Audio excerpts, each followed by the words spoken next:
Impression management in social media.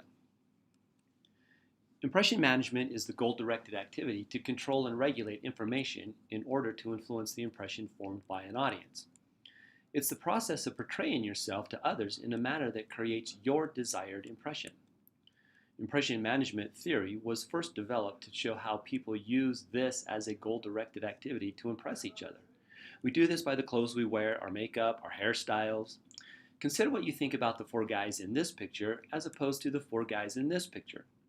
We have different impressions of who they are just based on how they are dressed and their hairstyle.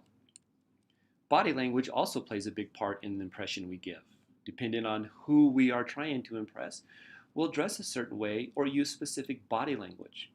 For example, when preparing for a job interview, you dress a certain way to give off a professional appearance. Hopefully, you don't go to the interview in board shorts and a tank top, unless you're interviewing for a lifeguard position.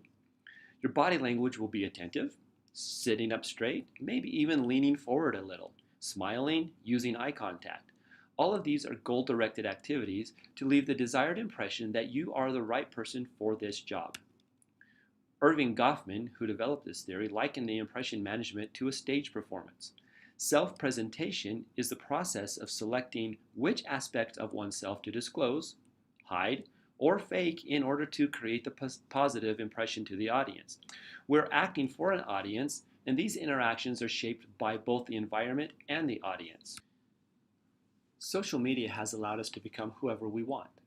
Now that first impressions are often made in cyberspace, people are not only strategizing about how to virtually convey who they are, but also grappling with how to create an e-version of themselves that appeals to multiple audiences, coworkers, mom and dad, boss, friends. We all know what it's like to convey our best self online, making sure the camera angle is just right for the selfie and then edit it to make it even better. As human beings, most of us are good at impression management. Let's transition to brands. Companies and organizations also use impression management to influence their public. Let's first talk about the difference between PR and advertising. Advertising is paid media, public relations is earned media. Advertising is creating paid announcements to be promoted through different types of media, including online, TV, print, and radio. PR, on the other hand, is a strategic communication process that builds mutually beneficial relationships between organizations and the public. PR is great for building a connection with your audience and promoting your key messages. Consumers are more likely to believe and take note of something written in an article rather than the advertisement that has been paid for. So impression management is part of the PR process, the earned media that companies create to bolster their image to their customers. Disney is a master at impression management. They like to say that Disneyland is the happiest place on earth, and we believe them. You'll even stand in line for a ride for hours and think you're having fun. Apple is another company that is highly effective at impression management. Just for the fun of it, let's look at one key aspect of how Apple would like the public to think about them. Recently and often, Facebook, Amazon, and Google have been in the news concerning privacy issues, whether it was selling customer information or their devices spying on their users. Apple, on the other hand, has strategically placed themselves as a protector of customer privacy.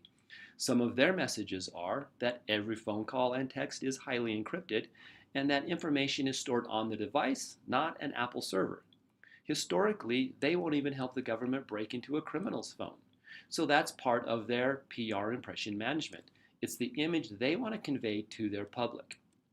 Impression management plays a vital role in all fields, such as organizations, hospitals, educational institutions, marketing, and PR. So what does impression management have to do with social media? Social networking began around 1997 as a personal space to connect.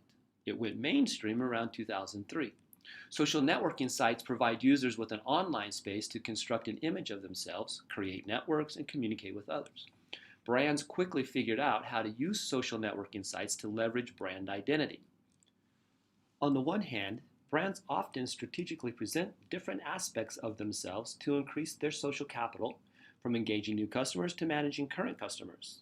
Social media provides opportunities for brands to ask questions such as, who am I? What matters to me? And how do I want others to perceive me? In terms of social media, what is the environment? The platform, Facebook, Instagram, and Twitter. Who is the audience? It's those we want to impress. We understand the audience on Facebook is probably different than the audience on Snapchat. Understanding who your audience is helps to create the impression they need to hear and see. Dad and Mom might be on Facebook, but my high school friends are on Snapchat, so I adapt my message to my audience. Some of the strategic components of impression management that brands should consider while on social media are the language they use, how well their information is written, the pictures they choose, how many followers they have, and the way that they respond to their comments. So as you can see, brand identity is all about impression management. As you go through this course, you will create your own blog site and post several blogs. These will give you a chance to develop your own brand identity.